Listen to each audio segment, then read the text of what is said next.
or to act. Hindi lang mo natin alam, hindi lang mo tayo naniniwala na narito ang Diyos. Dahil totoo ang panahon ng Diyos kapag tayo nagkasama-sama, narito ang Diyos. Hello?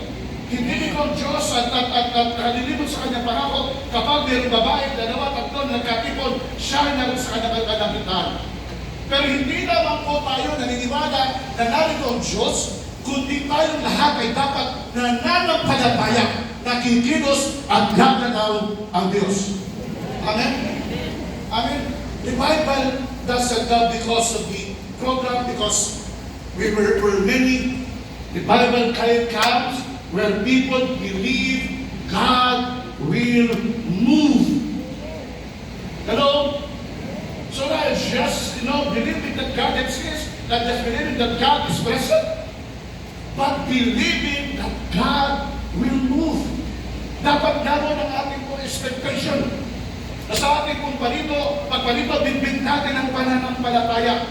At ang pananampalataya na meron po tayo ay magpababago ng atmosphere upang ang Diyos, ang presensya ng Diyos ay bumaba sa ating kalangitan at muli nga tayo ipuin, palakasin, patatagin at gawan ng himala. Amen? Amen?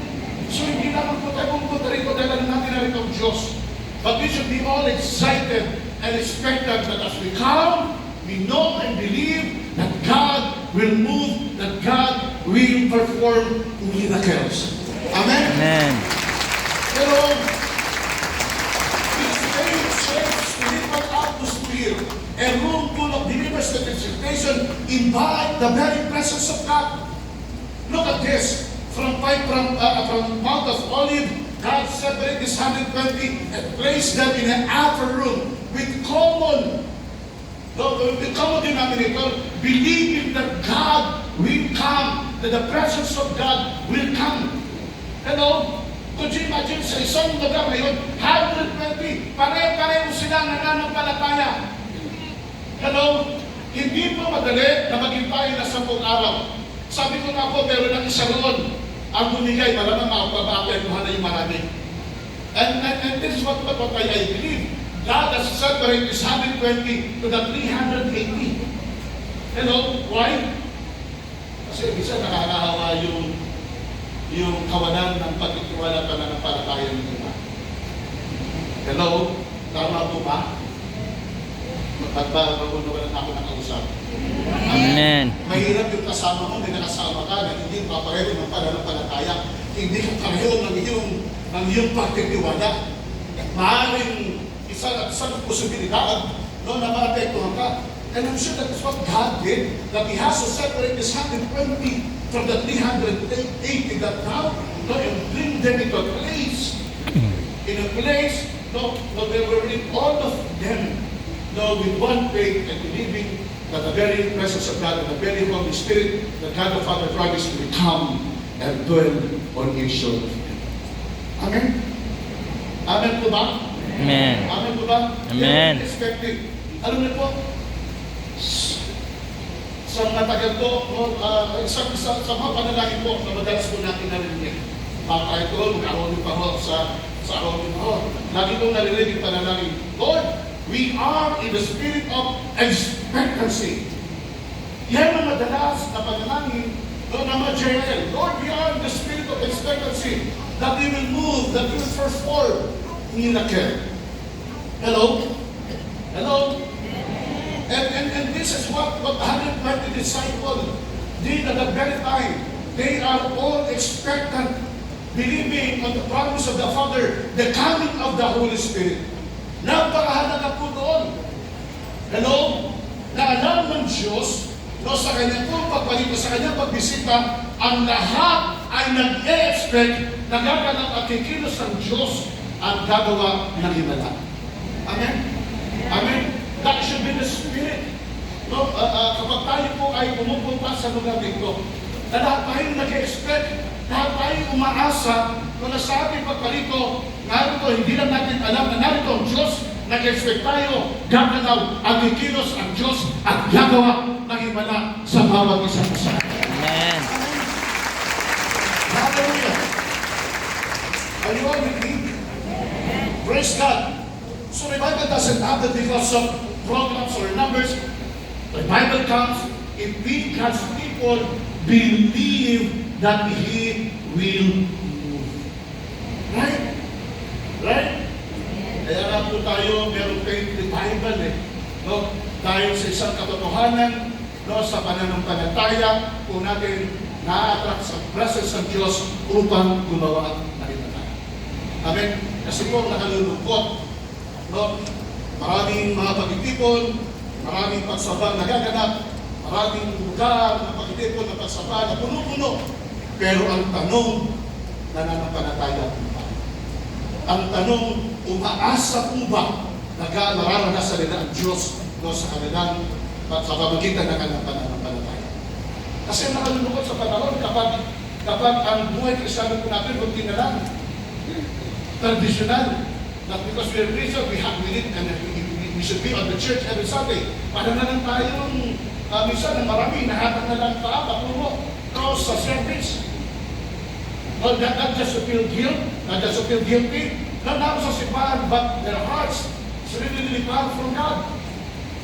No never expecting to receive and experience God. Hello? Hello? Kaya kung sa 120 disciple, matutunan po natin kung paano nila o binago ang atmosphere upang ang Diyos ay bumaba sa kanilang kapatid. Mga magulang, mga kapatid, walang mahirap gawin sa Diyos. Hello? Hello? Kinala ng Diyos ang langit no, mula sa kawalan. And the heaven is God's throne, and the earth is just His footstool. That's how big and great our God is.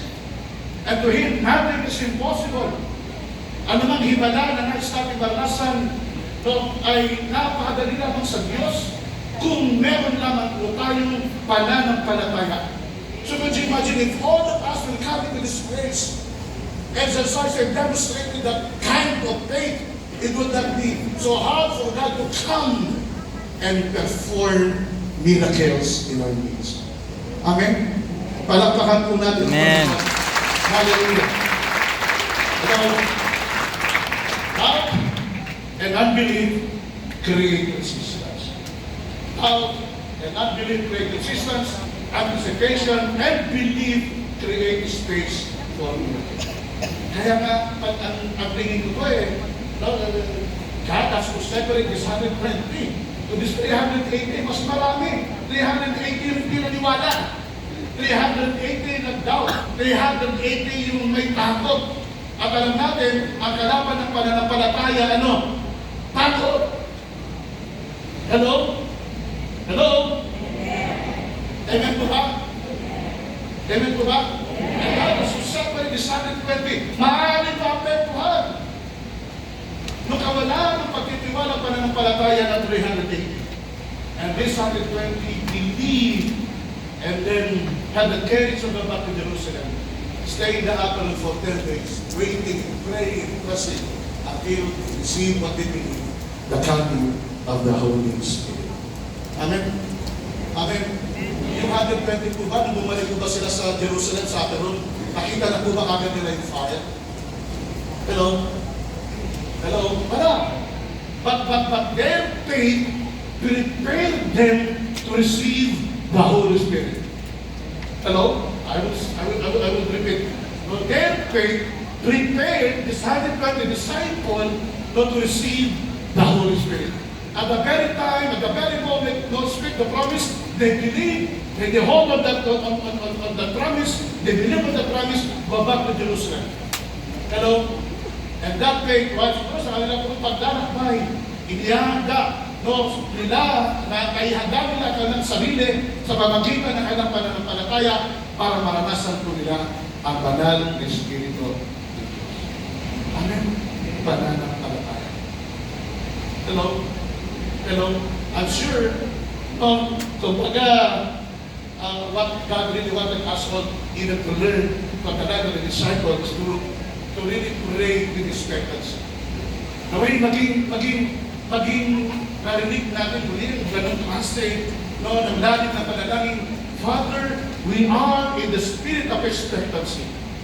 Hello?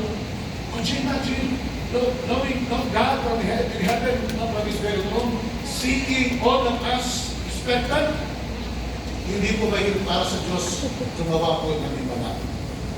Amen po ba? Amen? Alam mo yung expectant, di ba hindi po mapakali? Kaya nga po yung mga testimony natin sa Arroyo di ba Jaina and people, na mababasa natin, Saturday pa lang excited na kasi Sunday.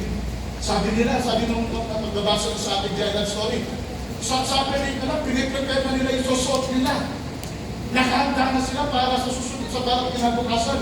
Saturday pa lang, excited na, expected na, kaya pagdating ng Sunday, hindi sila na-disappoint, kaya dahil nagalang, ino-honor ng Diyos yung kanilang pananampalataya. Amen.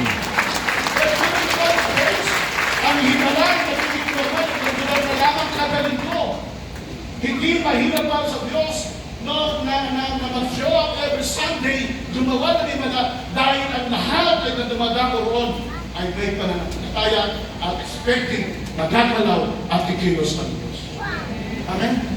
And that's what we can do to each one of us. I pray that every time that we will come into this place every Wednesday, experience God. Amen? Palakpakan po natin ang Panginoon. Hallelujah! Hallelujah! We expect that God will do something new. Hello?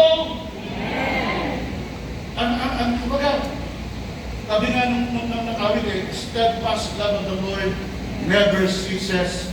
They are New. They are say it aloud. They are new. Every Sino hindi excited sa bago? What made us all excited is to receive new things, di ba? Hello? Hello? Ano po ang mas nakapag-ibigay ng excitement sa atin? Yung bibigyan ng second hand o yung bago? Of course, bago. Kaya hindi mo nakangako ang Diyos ng second hand. Ang pangako ng Diyos palaging bago. Why? For us to expect, for us to believe and expect that we will receive these new things. Right?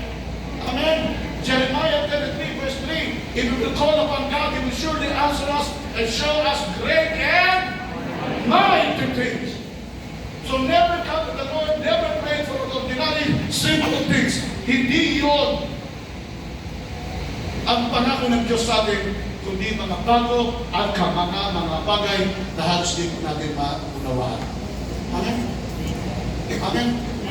Our room was not just an occasion. It was an atmosphere. The upper room was not just an occasion. It was an atmosphere. It was just, hindi naman, wala pong special sa upper room. Hello? They received the power of the Holy Spirit not because they were in the upper room. Upper room is just, a simple room, but